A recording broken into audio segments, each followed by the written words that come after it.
ये बताइएगा, हसन हुसैन नवाज ज़ाहिर उन्होंने अदालत से इस्तदा की कि वो पेश होना चाहते हैं, वतन वापस आना चाहते हैं। एक जब 2017 के बाद ये सारे के सारे केसेस चले, ये मामलात हुए, हुसैन नवाज मौजूद थे, वो पेश भी हुआ करते थे, उसके बाद वो नहीं आए। अब वो आना चाहते हैं। मसला है कि जो 16 माह की आपकी हुकूमत थी वो उसमें भी नहीं आए। उस वक्त तक क्यों नहीं आए, क्या वजह थी, और अब क्या ज़्यादा कॉन्फिडेंस है कि अब उन्हें कि वो अब आ रहे हैं? नहीं, कॉन्फिडेंस की बात नहीं है। केस की एक अपना स्टेज, एक नोवियत होती है। वो दोनों जो है वो तो बिल्कुल बेगुनाह हैं, उनका तो कोई इस मामले से लेना देना ही नहीं है। ये केसेस जो हैं ये फैब्रिकेट किए गए थे सिर्फ मियां नवाज शरीफ की ज़ात को जो है वो सियासी तौर पे मंजर से हटाने के लिए, और उसमें मैडम मरीम नवाज साहबा को इसलिए इन्वॉल्व किया गया था कि ये ख़तरा था कि मियां नवाज शरीफ के बाद जो है वो सियासत में जो है वो उनकी जगह को जो है वो ले सकती हैं।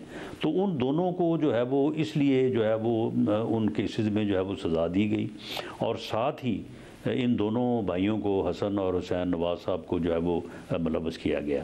तो जब तक उनके केसेस, उनके ऊपर सज़ा थी और उनके केसेस जो थे अपीलें पेंडिंग थी, तो उस वक्त तक उन्होंने इस बारे में जो है वो नहीं सोचा कि पहले ये फ़ैसला हो जाए।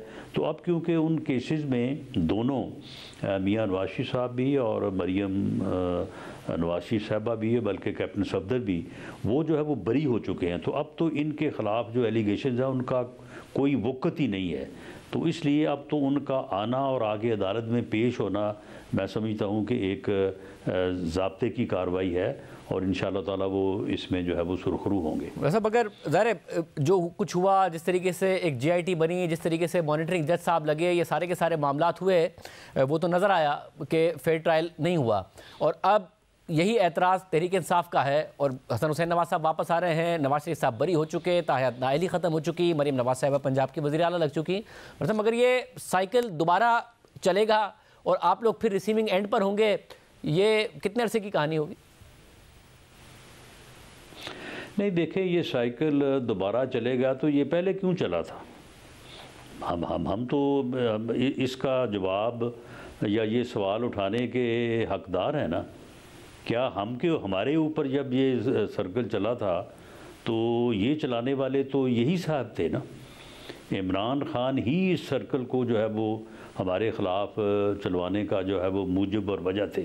उनके ख़िलाफ़ जो हो रहा है उसकी वजह हम नहीं है, उसकी वजह 9 मई है। और 9 मई हमने नहीं उनको कहा था कि आप चढ़ दौड़ें दिफाई अदारे के ऊपर और आप जो है वो जाके घरों को आग लगा दें और हमलावर हो जाएं और शहदा की यादगारों के ऊपर डंडे और जूते बरसाएं। ये हमने नहीं कहा था, ये उन्होंने किया। उनके ऊपर जो सर्कल चल रहा है वो उनकी वजह से चल रहा है। मगर ये सर्कल कब तक चलेगा? 9 मई के ऊपर भी हमने देख लिया है कि कितने इस सर्कल को चलाने वाले वो खुद थे। मुतादिद प्रेस रिलीज अपनी जगह, मगर 9 मई के ऊपर कहाँ मामलात आगे बढ़े हैं, कहाँ तक गए हैं, किस तरीके से जिसने पार्टी छोड़ी वो 9 मई से भी आगे हो गया, गिरफ्तारी भी नहीं बरी हो गया। तो ये मामलात कब तक चल जाएंगे राना साहब? नहीं, लेकिन शाहजेब बात यह है कि 9 मई एक हकीकत है। 9 मई के केसेस चले ना चले, सज़ा हो ना हो, वो जल्दी वो केसेस जो है वो वाइंड अप हो जाए या उनमें देर लगे, ये एक अपनी जगह पे है। लेकिन 9 मई तो एक हकीकत है ना।